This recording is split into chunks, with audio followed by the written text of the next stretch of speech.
say we do one of those street polls where people go around with the video camera. I think Conan O'Brien does this, or somebody, and they poll random people on the street a question, and they play the answers on the show.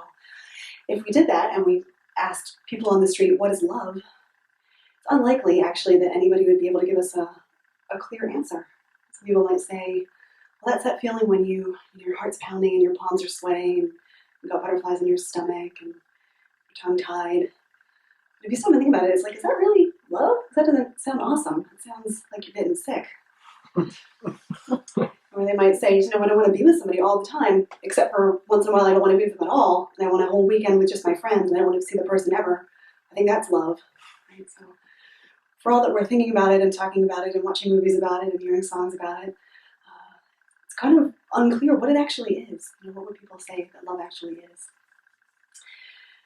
So as we go through tonight's topic, I think we'll start to see why there's so much confusion about it. Right?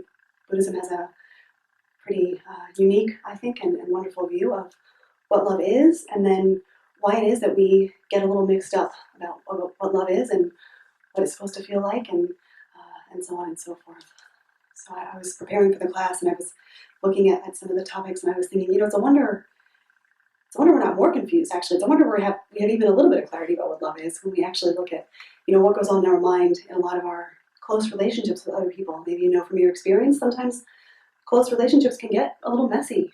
It's not always entirely clear. Maybe sometimes we feel great toward the person, other times not so much. Maybe sometimes we want to see them all the time, maybe sometimes we don't.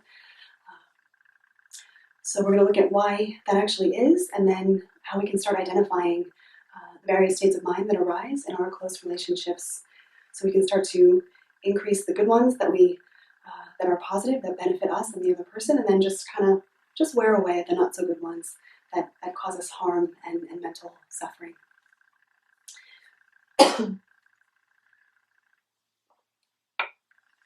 So Buddha taught in most of our close relationships, there are actually two things going on. So one of them is love, and one of them is something that has actually nothing at all to do with love, other than it kind of gets mixed in there and we kind of think that it's love. This is actually where a lot of the complication comes from. So this other thing that's not love is what we call desirous attachment. And the definition is it's a mind that sees another person or even an inanimate object, exaggerates their good qualities, and then wishes for them, thinking they can make us happy from the outside.